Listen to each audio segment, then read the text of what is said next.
Hi guys, Marcus here and welcome to Chinese Entertainment Update April 27th, 2021. I release episodes every Tuesday, Thursday, and Sunday, and this is episode 378. Now because I use Chinese names quite a bit on my show, if you want the English spelling of them, click CC for English subs. I create them myself. In today's episode, Zhang Chuhan is the retro detective. And the Long Ballad scores big with international audiences. But first, here's what's recently premiered. Miss Crow with Mr. Lizard is a modern romance drama starring Ellen Rin and Fair Sing, and it premiered yesterday, April 26th. Ellen Rin plays a once vibrant architect who gets into a life-threatening accident and has to undergo a heart transplant. With his new heart, he becomes a shadow of his former self. He has to keep his heart rate low and can no longer get too excited. Things take a positive turn when he meets his new employee, played by Fair Sing. Even though orphaned at a young age, she has a cheerful personality and is able to reignite some passion in his life. I quickly skimmed through the first episode and it's not overdubbed. All original dialogue, which is a huge plus for me. I might check it out properly when I'm done one of the 3 dramas I'm following at the moment. More on that later on. Ellen Rin has been doing well since he starred in the 2019 costume drama Under the Power with 7tan. He was in 2 well-received dramas last year and also has Forever and Ever 1 and 2 with Bai Lu and The Blue Whisper with Dilraba coming up. Fair Sing's last drama was the recently aired My Little Happiness with Daddy Tang. She's also enjoyed a good little spell since starring in 2019's Put Your Head on My Shoulder with Ling Yi. Miss Crow with Mr. Lizard is slated for 36 episodes and is available on WeTV and Viki with English subs. And that's it for what's recently premiered. Moving on, here's a drama that's recently confirmed an April premiere. The Imperial Coroner is an upcoming costume drama starring Su Xiaotong and Wang Zixi, and they've announced an April 29th premiere. The drama follows a girl from a family of coroners. Her life goal is to be certified as an Imperial Coroner. She meets a sickly prince, and together they solve an age-old case and win the Emperor's approval. If medical costume dramas are your thing, you might want to check this one out. More updates on it after it premieres in a couple of days' time. And next up, here's an upcoming Zhang Chuhan drama. Retro Detective is an upcoming modern detective drama starring Zhang Chuhan and Hao Ping, and they recently unveiled this, their first drama poster. The drama started filming in November last year, so this is quite a recent production. Here are the 2 stars at the booting ceremony looking all serious. They wrapped filming in early February this year, so it was about a 3-month shoot, and they also released some character posters to commemorate the wrap. Zhang Chuhan plays a 1990s police officer who gets shot during an undercover operation and falls into a vegetative state. 20 years later, he miraculously recovers, and not only that, he retains his youthful appearance from the 90s. It's like he never aged. He makes a triumphant return to the police force, and he and his old partner, played by Hao Ping, set out to investigate the 20-year-old case and settle old scores.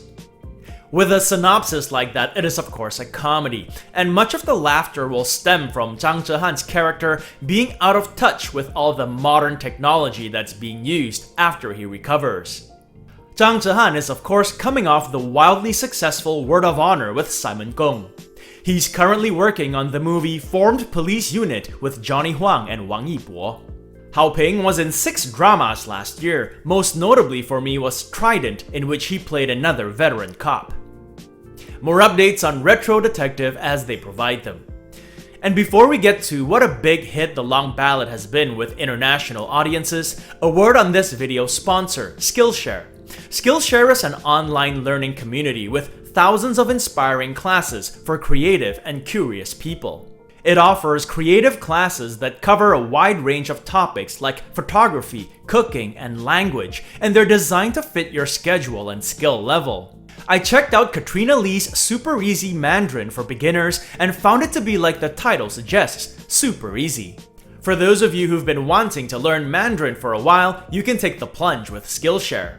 They're always launching new premium classes and there are no ads, all for less than $10 a month with an annual subscription. However, the first 1,000 people to use the link in my description will get a free trial of Skillshare Premium membership. Okay, moving on, here's a star-studded movie that's about to hit theaters. Dynasty Warriors is an upcoming movie starring Wang Kai and Louis Koo, and it will hit Chinese theaters on May 1st. The movie is based on a video game of the same name, and there are a few trailers of it you can catch on YouTube. And if you have seen any of the trailers, you'd know that the action is over the top, just like it is in the video game. Characters are seen taking on full armies with no fear, destroying scores of nameless enemy troops with ease, blasting fireballs from their weapons, and flying. Lü Bu, who is one of the most powerful characters in the game, decimates a full army with lightning bolts from his halberd. Guan Yu charges onto a battlefield and immolates everyone with his famous crescent blade staff. You get the idea. Lovers of the game and of CGI-laden action scenes will get a kick out of it. Set in the Three Kingdoms period, the story begins with the fall of the Han Dynasty, and Dong Zhuo, a warlord played by Lam Xu, seizes control of the capital, causing turmoil throughout the nation. This causes an uprising of heroes, including Cao Cao played by Wang Kai, Lü Bu played by Louis Koo, Guan Yu played by Han Geng, and Liu Bei played by Tony Yang. Gu Li Naja also co-stars as Diao Chan. It looks like her character strikes up a romance with Louis Koo's.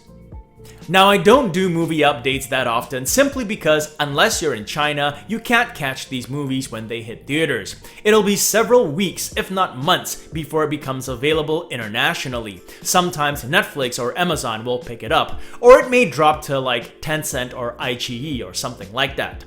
I will update again on that front. Next up, The Long Ballad scores big with international audiences. So I came across this article and found it interesting not only because I'm following the drama myself, but because it totally aligns with the general response I'm seeing from international audiences. The Long Ballad has recently become one of the biggest hit Chinese dramas domestically and internationally. It's being broadcast in many countries in Southeast Asia, where most of its international fans are from, as well as on several international streaming sites. According to distributors, in the US alone, the drama's first 20 episodes accumulated more than 20 million online views. Now, we know about the star power, the storyline, the cultures and customs of ancient China, all that stuff. But according to Yan Bei, the drama's executive producer, another thing that's attracted international audiences to the drama is the beautiful landscapes. The majority of the drama was filmed at Hengdian World Studios, China's largest filming base, that initially planned to film some parts of the drama in the grasslands and deserts of Gansu province, but the pandemic forced them to change plans. Instead, they purchased tons of seeds to create a prairie in a large area on the outskirts of Hengdian. Obviously, in this shot, much of it is still computer-generated, but the crew still built dozens of tents to recreate the home of the nomads in northern China nearly 1400 years ago. Many scenes were also shot in the wild and in replicas of ancient buildings instead of having the actors perform on sound stages with CGI backdrops, which is something commonly done for many costume dramas to save on costs or shorten the shooting schedule. And let me tell you, I really appreciate all that work. I've seen some dramas where they recreate jungles and other natural landscapes inside a studio, and it just doesn't work. The lighting and the CGI just looks fake and really takes away from the drama. And on that note, it's Tuesday today, so time for another segment of Where's Marcus At? If you guys have followed my channel for a while, you'd know that I'm in beautiful British Columbia, but the title of the segment doesn't refer to where I'm at physically, it refers to where I'm at in the dramas I'm following. I'm currently following 3 dramas. I'm on episode 25 of You Are My Hero starring Sandra Ma and Bai Jingting.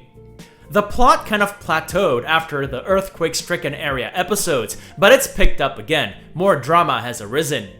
Sandra Ma continues to be a joy to watch, and the drama's eating scenes, which seems like it's every other one, continues to give me the munchies.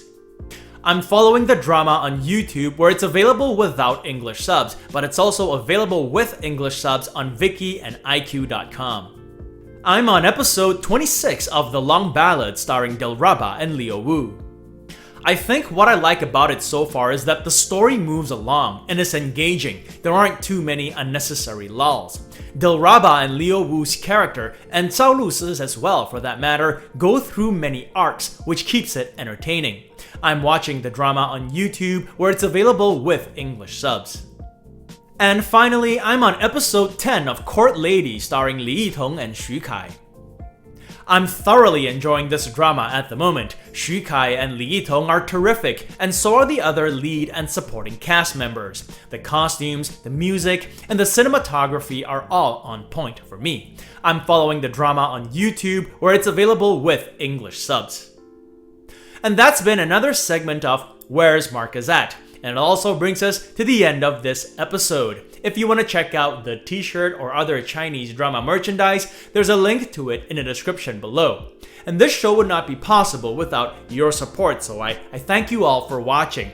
If you enjoyed it, do subscribe, and don't forget to hit that notification button for more updates. If you'd like to contribute, check out my Patreon page, where for $1 or more a month, you'll have access to perks like recaps, requests, and have your questions answered. So stay safe, and as always, I wish you clear blue skies, good health, and happiness. Until next time, cheers!